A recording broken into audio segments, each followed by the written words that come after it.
much for the introduction, and I just inform my colleagues that I'm not clever enough to sit in a chair and deliver a talk because I would get lost somewhere. But thank you for the invitation to be here. I must say it's great to be back in the world rather than cocooned in our various borderlands. And particularly it's nice to be back in Seoul and back at Seoul National University. It is really good. What I'd like to do is change the pace a little from what we've heard so far and paint a somewhat broader canvas of some of the issues that are around today and that make me ask this question about, well, what ought civic and citizenship education look like in the future when we are so constrained by things that are happening around us. And some of those things I mentioned here in the abstract. We constantly hear about potential conflict in Asia. We know about the war in Europe. And I have to say, for me, the war in Europe is really something that was part of my parents' life. And I thought it had been resolved. And yet here we are again. And of course, this concept of democratic backsliding, which I'll talk a little bit about as well, which seems to suggest that democracy is in retreat. And of course, we can't get away from the pandemic, although hopefully we're further away from it now than we were. I want to look a little bit at social media and say a few words about that, because for some of my colleagues in this field, that's the salvation of civic education. I'll tell you now, I don't think it's the salvation of civic education. It may in fact be the opposite of that. And then I'm going to look at what might it look like in the future. So I'll identify some issues that are related to the broad social and political context. I'll have a look at the nature of what precariousness means, since it's not a well-used term in this field, but I think it does fit quite well. Then again, it's social media. I want to look at democratic institutions and say something about them, and then finally to look at civic education itself. Illiberal democracy is another concept I want to try and float as well, because I think it starts to tell us something about democratic backsliding. I want to look at more radical forms of civic engagement, because might they be the answer? And how should civic education respond to all of these things? What form should it take in the future? I think looking at some of these pictures here, each few years gets different, perhaps worse. We maybe thought that 2001 and those attacks in New York were the worst times that we feared. By 2015, it was the mobility issue and the dreadful pictures we all saw and the dreadful lives that people were leading, escaping from their various situations and trying to make a life in Europe. But then there were the financial disasters as well. And it just goes on. It's not like, and this is a point I really do want to make, it's not like we are stuck at one point in time. These changes go on, and I often wonder whether, for example, in an earlier time, perhaps going back to my parents again, whether there was the same kind of thinking about this constant pressure that's coming from different sources. But one of the things that I think is important is that many of these issues have stretched the limits of democratic institutions, which I'll talk a little bit about more later on, the institutions themselves, and have witnessed the emergence of new political forces. And we often hear this term of the liberal international order. I don't want to spend time defining that. No one else ever does, so I don't see why I should have to, but it's one of those buzzwords that people keep using, that the international order is under threat. And there's no doubt about that there are a lot of threats around. So let me say a little bit about what does it mean to be precarious. Just among you will be familiar with the term. Often in the European context, it's used to talk about the conditions of workers, that is, it's at a very individual level of casual work, the gig economy, the lack of a job that lasts forever,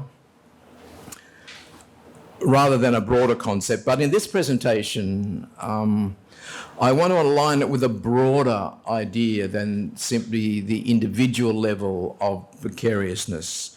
And so I take Bigley and Marty's definition that it implies a lack of security and a feeling of permanently living in a state of flux, an unstable environment with no options for making plans for the future, even the very near one. And what they do is to, if you like, raise the level of the notion of precarious, not just to the lives of individuals, where of course it's very important, but also to the nature of life and the nature of living itself. Writers like Butler use the term vulnerabilities that are constantly around us, and if we go back to some of those pictures I showed you earlier, we can understand the nature of vulnerabilities, whether it's the mobility issue of people living in extreme conditions trying to find better lives, whether it's trying to understand why it is that there's such hatred in the world, one group against another, to use a term that we heard earlier, whether it's why one group in the finance world think that they can do anything at all. So this notion that we are in a constant state of flux that might be referred to as the fragility that characterises the contingent world. And I think that's the kind of meaning I try to convey by talking about a precarious world, not just precarious individuals, but a precarious world. And if you put them together with vulnerability and fragility, and if you then think, if these are the drivers of the 21st century, creating a future of uncertainty, then what does it mean to develop civic competence? And I think about the very basic way that we, in different jurisdictions, here in Korea, in the United States, in Australia, where I come from, in Hong Kong, we think we can wrap it all up in a book and say, here it is. And we say to the civics teachers, just teach this and everything will be all right. But we see that the world is not all right, and that approach to civic education, or the education of citizens, may not be the best way to proceed, because the drivers now are different. At least that's the argument that I'm going to make. The first is democracy in trouble? We hear a lot about this on the international stage. We hear a lot of politicians talking about it. If it's anywhere near true, then it certainly has implications for civic education. And we see a lot of terms like illiberal democracy,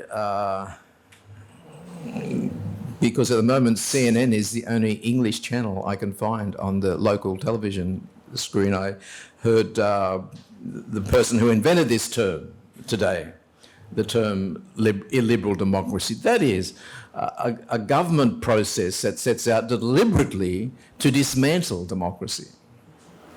And so if you take Hungary as a situation, for example, the Prime Minister of that country says quite openly that he wants to create an illiberal democracy, not a liberal democracy. What does that mean? Well, on the one hand, it means he has some commitment to electoral democracy, and he keeps being elected and re-elected. When he's re-elected, what he then does is to wind down the power of democratic institutions, particularly an independent judiciary, but also what it is that parliaments can do and can't do. It's a very real term, and in countries like Hungary, Poland, and many of the Eastern European countries, you can see it in action, but it's not divorced from other countries, such as the United States. You can only talk about illiberal democracy when democratic institutions are under threat. And that seems to be the case in many places. In Australia, for example, we found out recently that the former Prime Minister aggregated to himself 5 or 6 other ministries because he didn't trust the ministers. And so if they made the wrong decision, he could override them. But he didn't tell anyone. He told no one in his party. And it was only that a new government was elected and found out. And of course, they told everyone. So it exists, I think, in different ways and in different forms in different places. And if we look at these pictures, we can see them personified in different ways. Mr. Erdogan, the middle one, of course, is totally in a runoff election in Turkey, and we can only hope that he's not elected again. So I think I would use Bennett's term and say that democracy is not a sure thing. And many civics courses, for example, in countries like the United States, here in Korea, in Taiwan, in Australia, just assume that everyone is committed. Everyone is not committed. And that's one of the things that we need to take into consideration. But I also want to add that democracy is not vanquished. And in fact, in some of the recent reports, I mean very recent, in the last couple of weeks, reports that are coming out from the foundations that do this work, we find some slight turnaround in support for democracy. Now, the way they measure things is of course open to some question. But I think it's true to say that it's not vanquished and it's not dead, but it needs a lot of support. And it certainly can't be taken for granted. If you want to follow more about this, there's a report from the VDEM Institute called the Autocratization Changing Nature. That's a democracy report on 2022, and well, it's not scintillating reading, but it's interesting reading to point out which countries and which areas are going forward and which are going backward. For Hong Kong, for example, Hong Kong has always been described in this report as a flawed democracy. Sorry, that's wrong. It's always been described as a hybrid democracy. That's one step below a full democracy, but there's 2 further steps, and Hong Kong is now described as a flawed democracy. Interesting that it's even still called a democracy.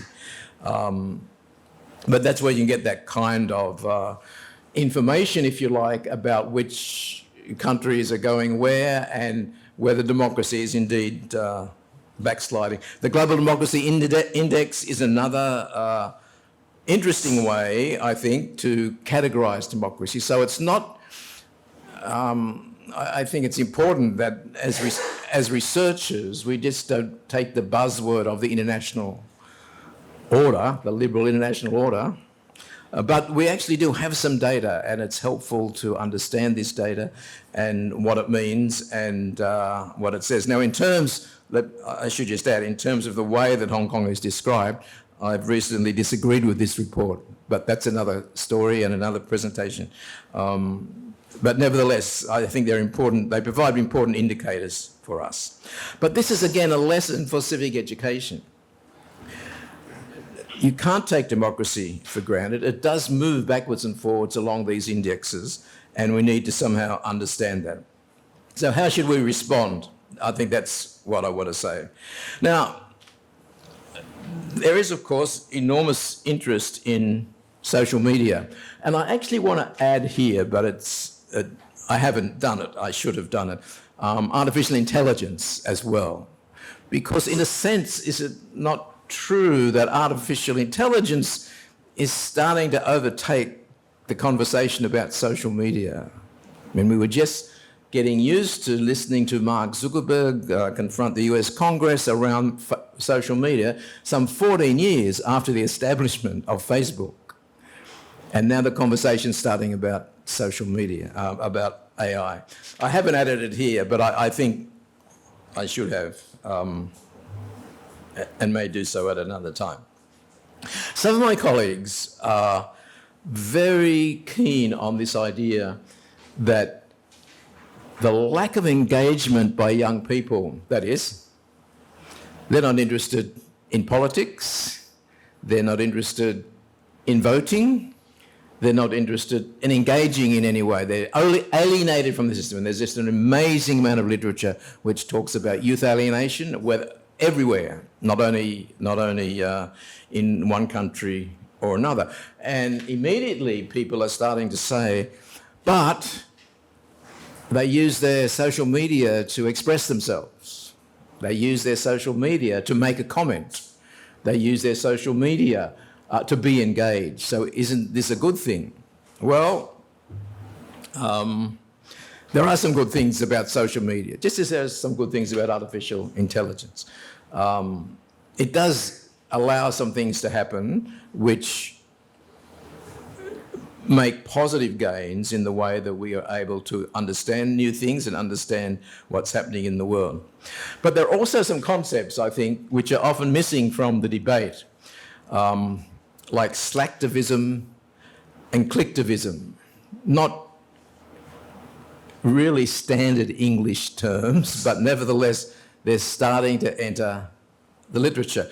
And particularly the people from the social movement side of the debates about engagement, and often those of us in the field of civic and citizenship education don't consider the social movement research, but there is an extraordinary amount of it. And their main point is that sitting in front of a computer, clicking out a message is not the same as engaging in an on-street intervention. I choose those words very carefully. It's different. And they argue that it's just too passive. It falls short both of the process and in its outcomes. My own work in this area suggests that the role of social media is much more as an organizer. So if I can talk a little about the Hong Kong protests in 2019, again, people say, wasn't social media so important? No, it wasn't. It was important if you wanted to know where to protest. That is, it's an organisational function. It tells you, go to this place and protest, or go here or go there. And it was the same earlier on in the protests around in Egypt. It was totally organisational. It allowed people to get to places and to do things. It was not engaged in the business of saying this is important, this is not important, this value is important, this value is not important. So yes, it has a role. No, there's no doubt that there is a role for it, but it's not, in my view at least, and this is contrary to a great deal of the literature, it's not about engagement. So what is engagement? So maybe I better get that term straight, and then the argument might make a little more sense.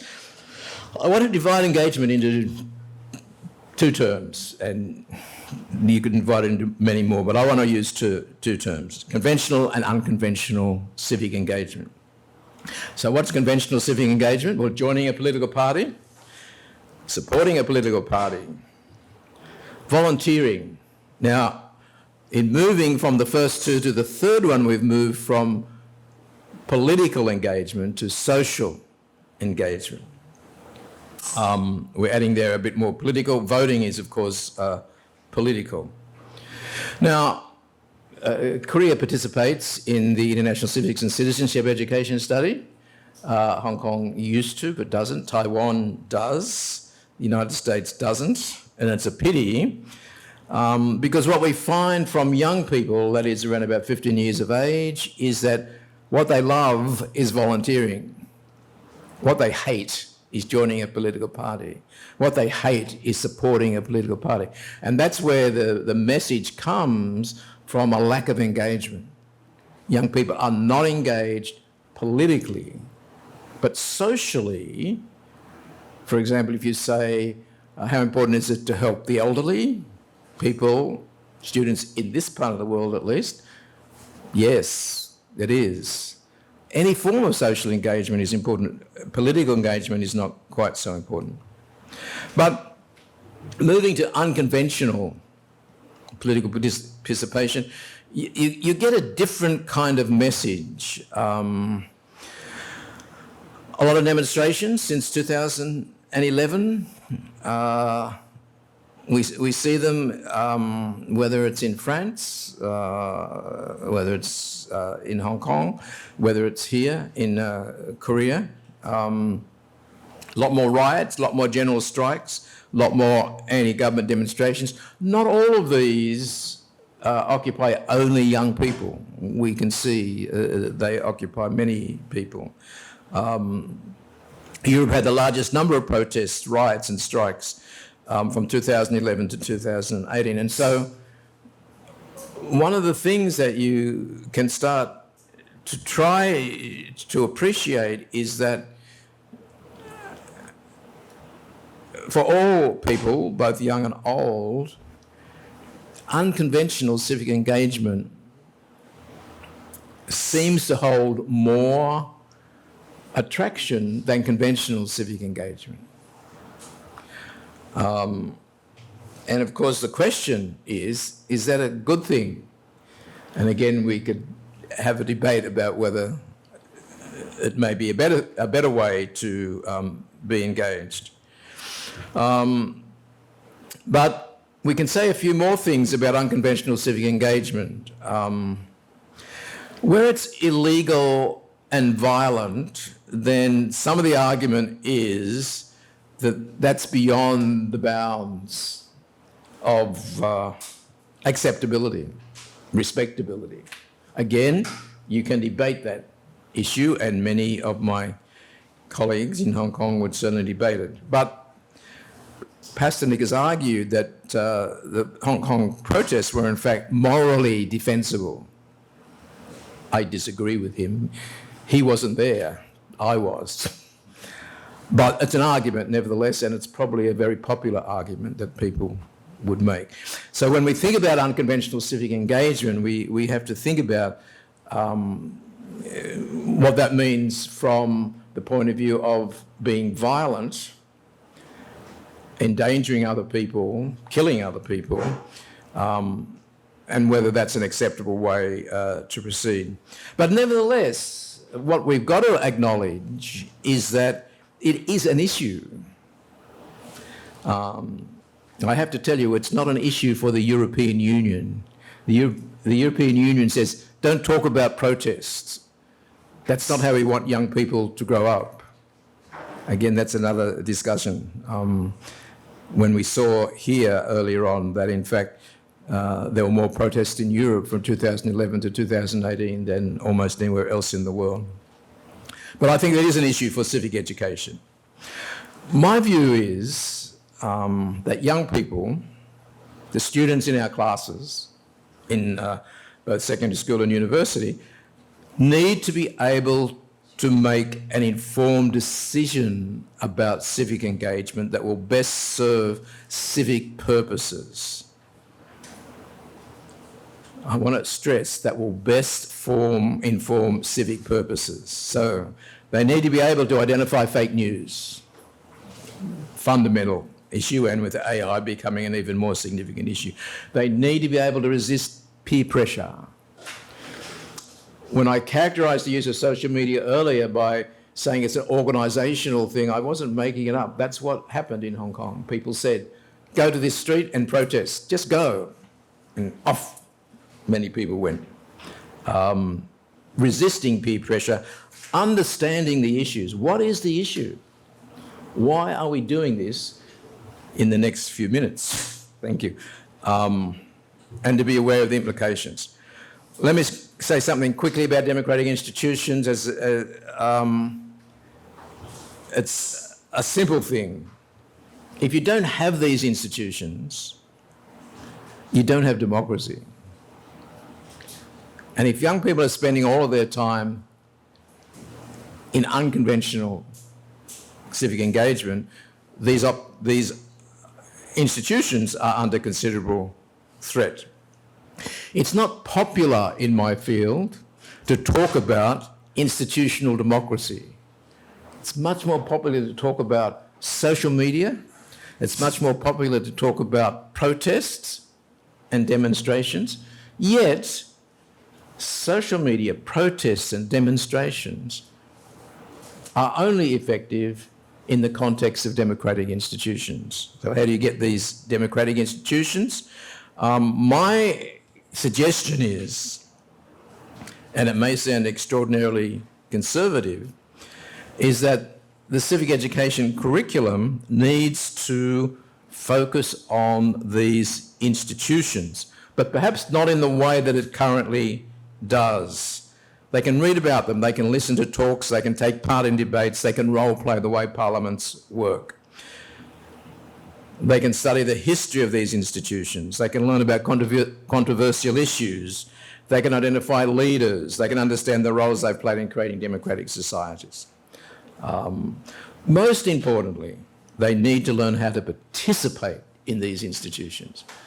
What is the great news that's come out of Thailand in the last few days? That the Move Forward Party is the most popular electoral party in the recent election. Why is it popular? Because for the first time young people have voted for it. So the populist party, although very close to Move Forward, is no longer in front, and the junta-led parties aren't even in the game. Well, not quite yet. So institutions may be the only things which students learn. So are not the only things that students learn, but at the very least they need to learn those without which they will not be able to do the other things I want to do. I want to finally, this is the last slide, say this message for all of you who are civics educators. We've got to get the pedagogy right. That when you say to people, what do you remember about your civic? I mean, just to inform you, I did my graduate study in the United States, right? So I kind of know it. What did you most hate about school? I hated civics education. Why? Because the teacher talked all the time. Now, you could repeat that in Australia. No use repeating it in the UK because there's no such thing as citizenship education. In Korea, I don't know what the situation is. But what we do know, education researchers can say very few things about what we know. But what we do know is an open classroom climate, that is a climate where students are free to ask questions, question each other and question the teacher, is positively and directly related to their civic knowledge and civic understanding. It's an indisputable result from the IEA Civic Education studies for the last 20 years. So, how do we do it? First of all, we need to recognise that boys have a problem to be engaged in civics lessons. Girls always do better, always do better. They do better in all the civic education studies. So boys are an issue. It builds efficacy, citizenship efficacy. It provides a great classroom. You can involve parents. We know, again, some things that we know from the IEA Civic Education studies is that involving parents in the civic education of their children is a really helpful thing to do. It increases their civic knowledge. And it can also help develop better student relationships. So on the one hand, there's what ought it to be, civic education. On the other hand, there's how it ought to be, how it ought to look like. The pedagogy content issue has been around in this area for as long and longer than I have, which is a long time. So we got to get it right now, because if we don't get it right now, the big issues that I've talked about are not going to eventuate. So thanks very much for listening, and sorry I don't have any books to give away if you ask questions. Thanks very much.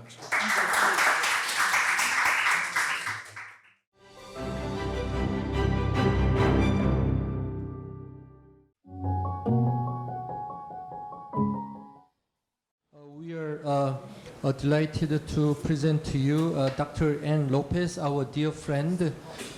She is from OEZ Ontario Institute Studies in Education. for Studies in Education, right? University of Toronto, Canada.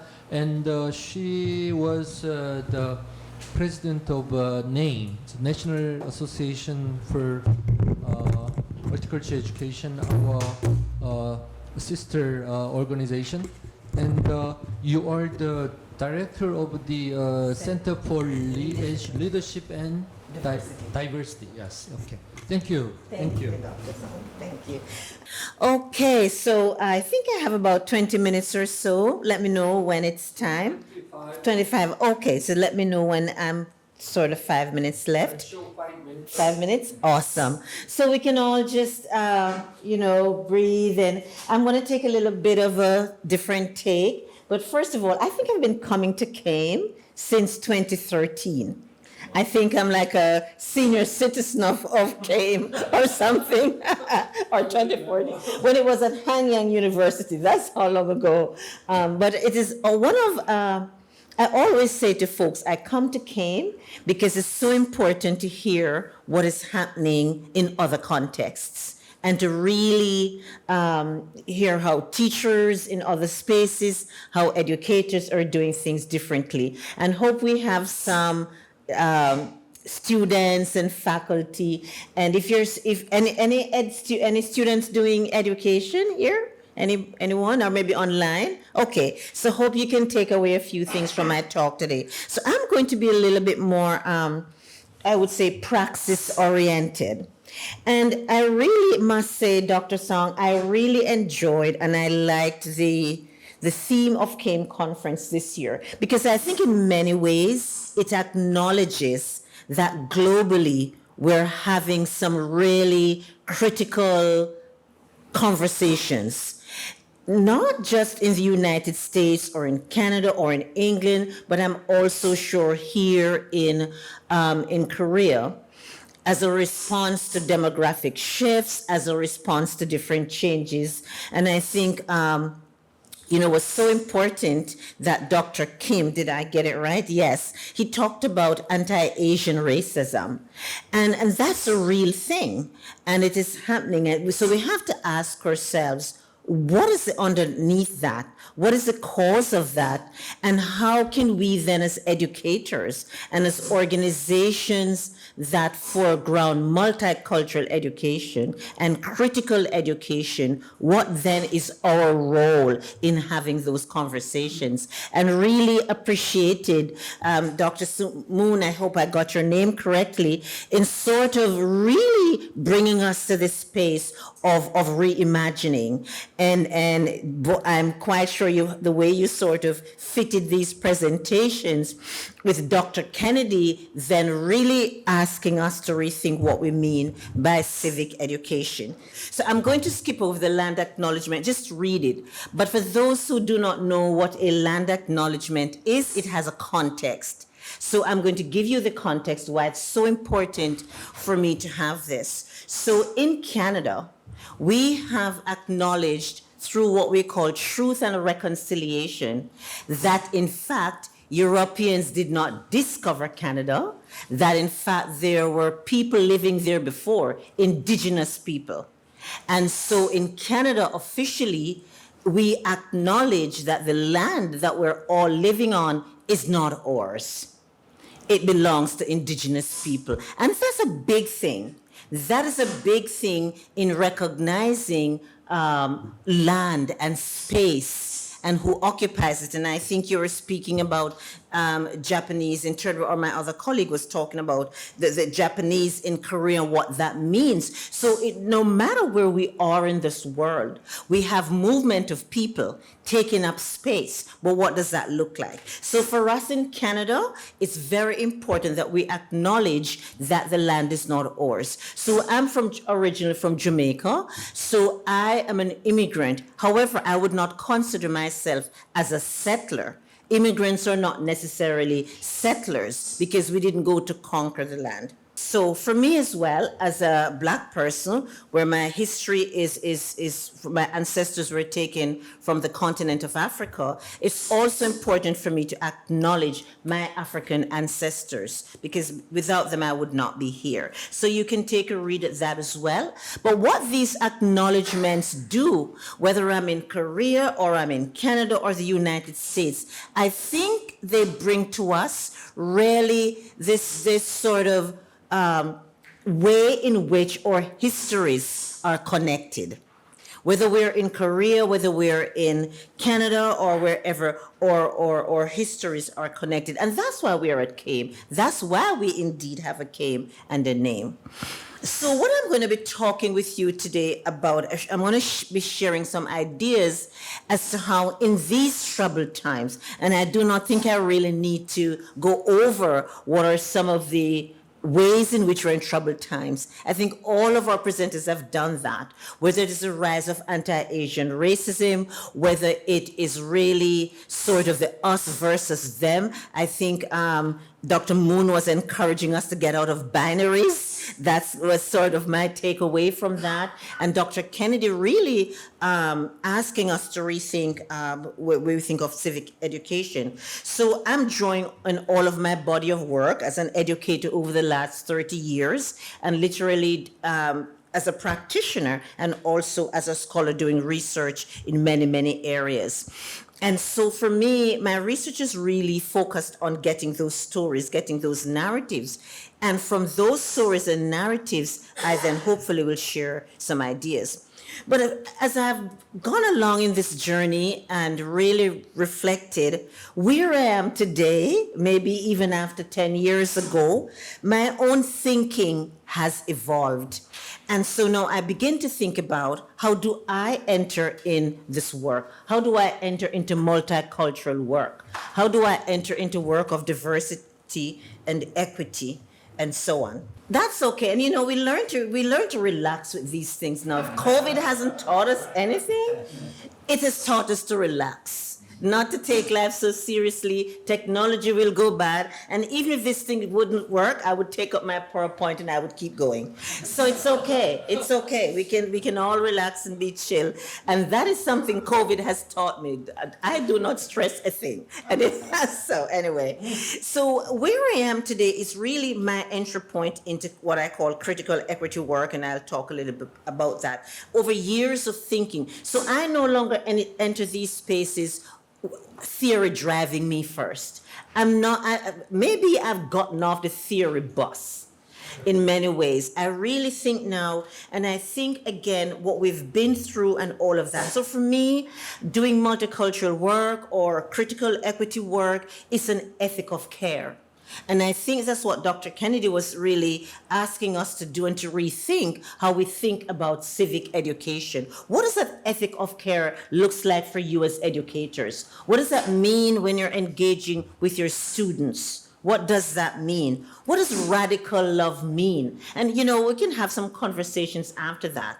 I know many years ago, I maybe would not say some things about certain things. But now the question in radical love is, how do I say it? When do I say it? How do I embrace students and people who do not look like me, those who are marginalized by inequities in society? And I'm going back to my colleague who really forced us to think out of the binaries. And as you were talking about sort of going through the history of anti-Asian hate and so on, and drawing on Black civil rights movement and so on, I think it's so important for us not to engage in binaries. It's a black-white thing. But really, when we're thinking about marginalization, to think of it in a collective way.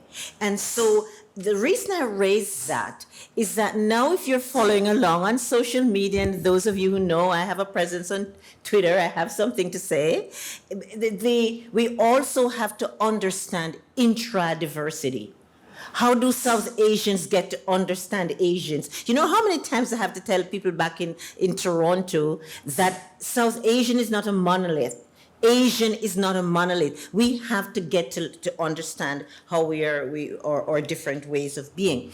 And so never to remain silent, continuous learning and unlearning. My entry point is really, again, focus on this continuous learning and unlearning, which I actually now find very joyful. And now for me, my entry into this work, I do not engage in spirit injury.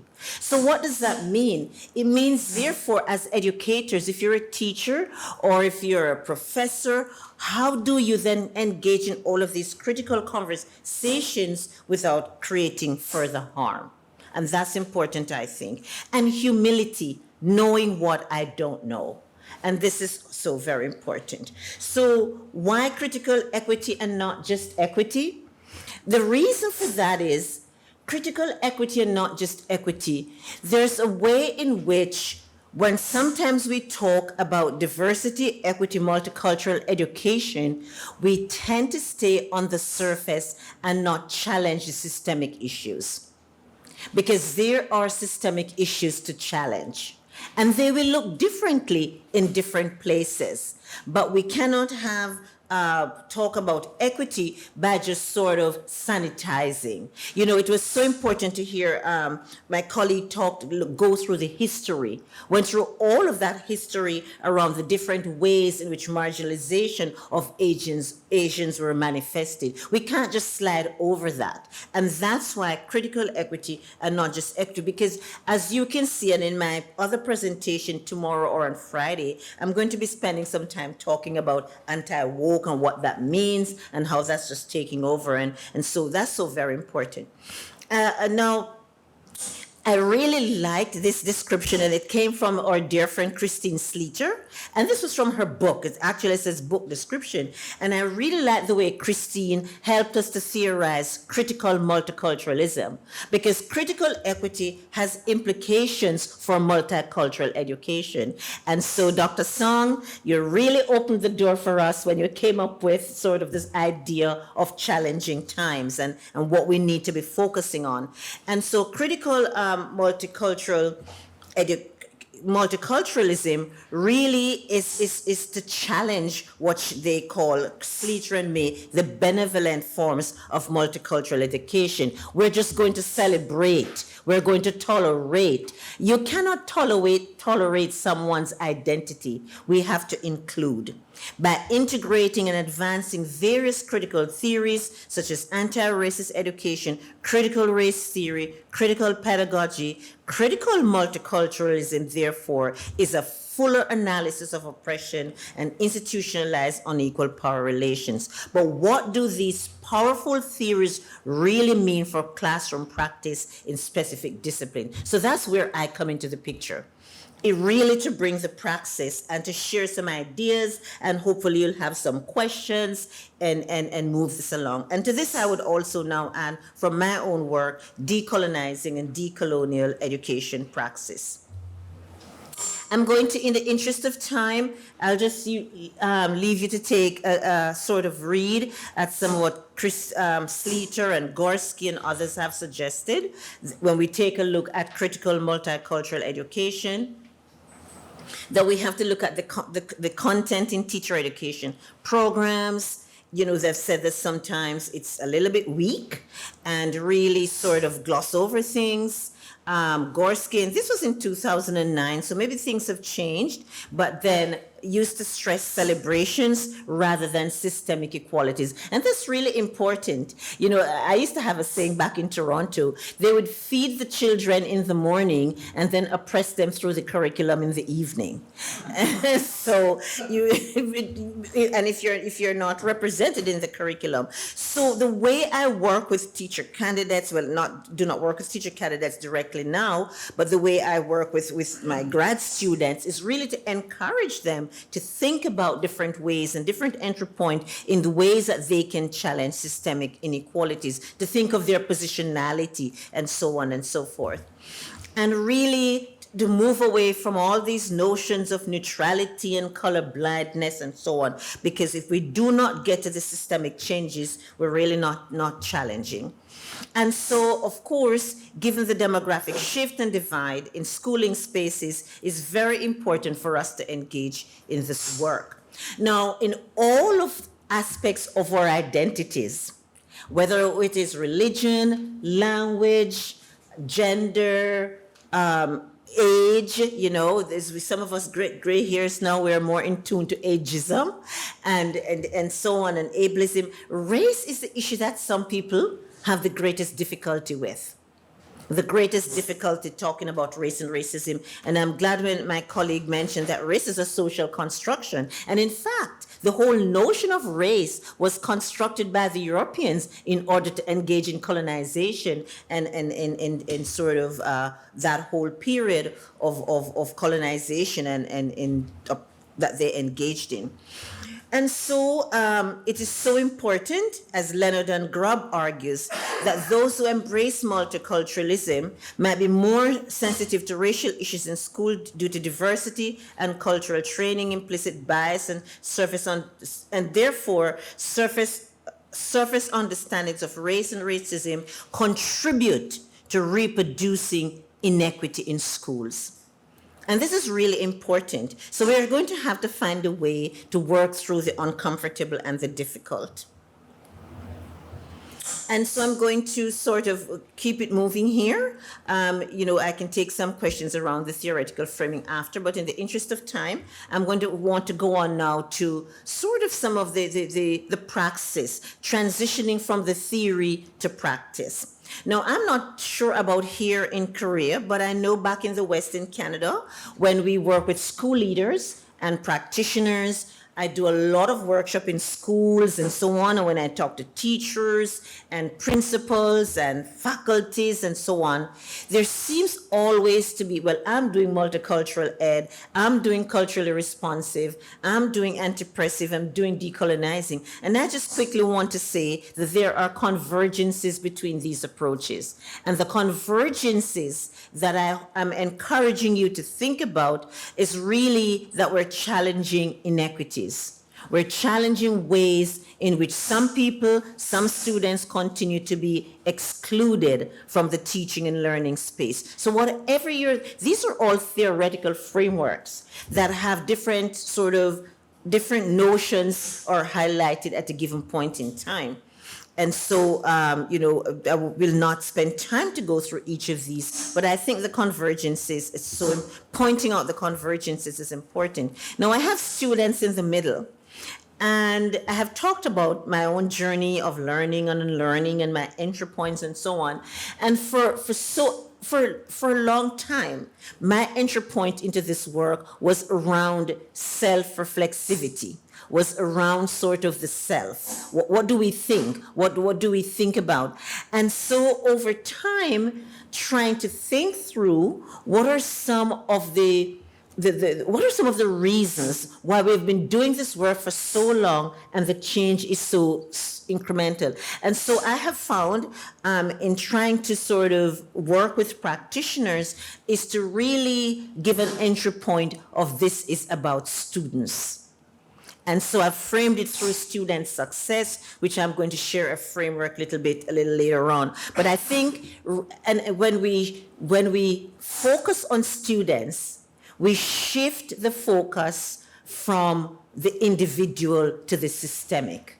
We shift the focus to the system. So then we begin to ask ourselves, what are some of the ways in which students are not thriving then in the teaching and learning space? What are some ways in which the curriculum might be excluding some students? Rather than the other way around, my approach used to be, you should do this because it will do that. And so it's really a different approach in my mind now, really connecting theory to practice. And I think I can't remember who I was having the conversations with. It could have been you, Kevin, maybe, I don't know. We were talking about the attack on critical race theory. And what did academics do? Our response was, you have no idea what you're talking about. We do not even teach that in K-12 schools. And off they went like academics do. But the ordinary person who is pouring our coffee in the Starbucks or the Tim Hortons might not have engaged in the ways in which we have engaged with that. So we should have spent a lot more time saying, this is what it is, this is what it's not, let's help to get you out of all of this. I think it's Edward Said that said, I was just reading some of his work this morning or last night, where he said that really sometimes what these folks do is to create confusion in the minds of the masses. And that's exactly all of this CRT stuff. Because if you do not know what it is, and somebody tells you how scary it is, you're going to believe the scary when you even do not know what it is. It's like somebody saying, do not go around that corner. There are things around there to bite you. You've never been around the corner, but you're running away. And so I draw that kind of analogy again. So for me, as I reflect on some of the challenges we're having, sort of coming to a different entry point. So what I want to share with you, and hopefully take it, toss it, use it, fix it, however. So in sort of engaging in this praxis, so that we can have the conversation with the families, so that we can have conversations with our colleagues, so that we can have conversations with the people in the community. Education is not just for us in the university. By the way, if it's just for us in the university, we're not doing a good job. We're just talking to each other. As a matter of fact, I do not know about here, but in Canada, our largest lending agency, Social Sciences Humanities Research Council, there's actually a section before you get a grant, I have 5 minutes, that says, how is this going to be useful beyond the university? So this is very important. So quickly in my 5 minutes, I want to share that we have to reimagine success as a framework. We have to rethink our teaching and leadership praxis. We have to engage in critical dialogue, and we must move beyond talking. There has to be an action plan.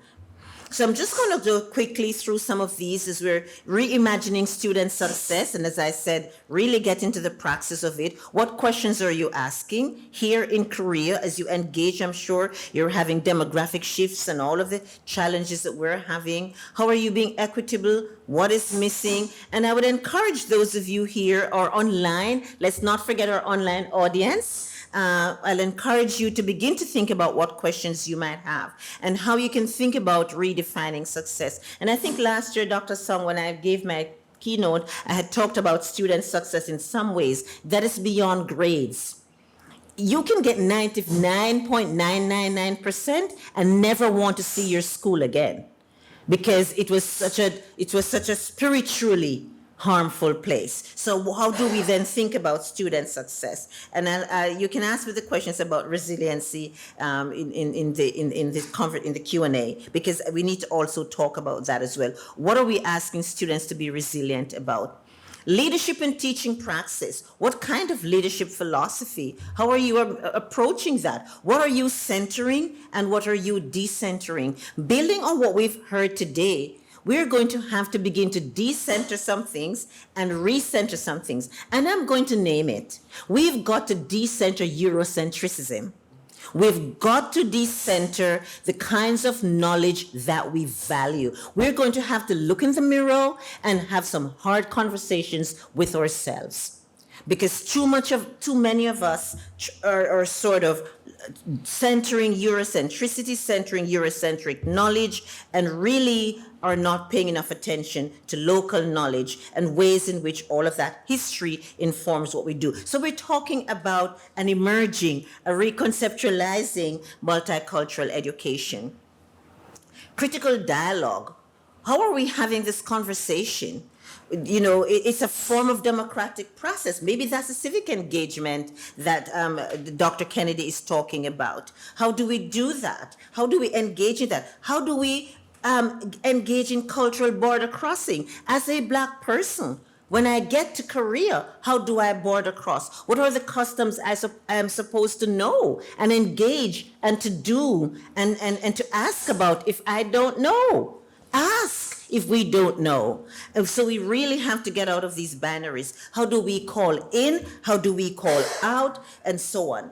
So that's, to me, I think is really very important as we go from theory to practice in this critical work. And so as I wrap up, it's so important for us to have, I think, an action plan for self and for others. And I think this is really important. As I've told you, I've been an educator now for 30 years. It's going on to 31. It's been a long time as a classroom teacher, school administrator, and university professor. And I think we get exhausted reinventing the wheel. So I have a call out to my CAIM colleagues. Each year as we come to CAIM, what are we building on? What is it that we're going to do in 2024 differently from what we've done in 2015? And when you look at the trajectory of CAIM, how can you map out that movement of critical praxis, where we're coming from? What are the critical questions we need to ask? Maybe we need a whole conference on what are some of the critical questions we need to be asking for multicultural education. And so lastly, I say we have to have a philosophy. We must have the data, find our areas of convergences and shared understanding as we're getting into our action plans. And I'm going to leave you to take a look at this. I know maybe after 30 years, I really do need to avoid exhaustion because it's so important for us to find our collaborators, learn, unlearn. And if you're in schools, you have to begin to think about, Dr. Mo, I look at you as well. We used to use the term when I used to come to CAIM, multicultural families. That has been a shift. No longer, what is the term now? When we speak of diverse families in Korea, what do we say? You don't say multicultural families anymore. It's families with migrant background. Yes. But the language is emerging.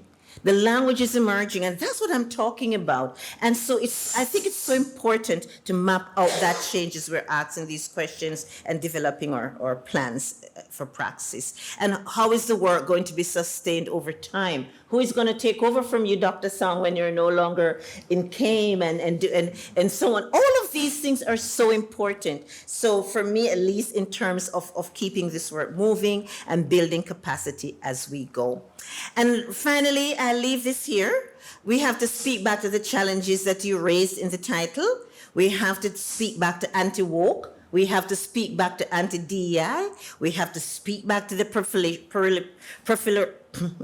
proliferation of white supremacy across the globe. And we have to really, how are we talking about migration, the movement of people who are in need? How are we doing that? Your families back in the 30s and 40s, how are we talking about people who are migrating? Why do we always position migrants in this negative way, in this negative light? And so you have some issues here to think through as we do that. So I just want to thank you for giving me some time, and hopefully you have some questions, and hopefully I got the Korean. Thank you, it might be on my other slide, but thank you for listening. So look forward to the questions.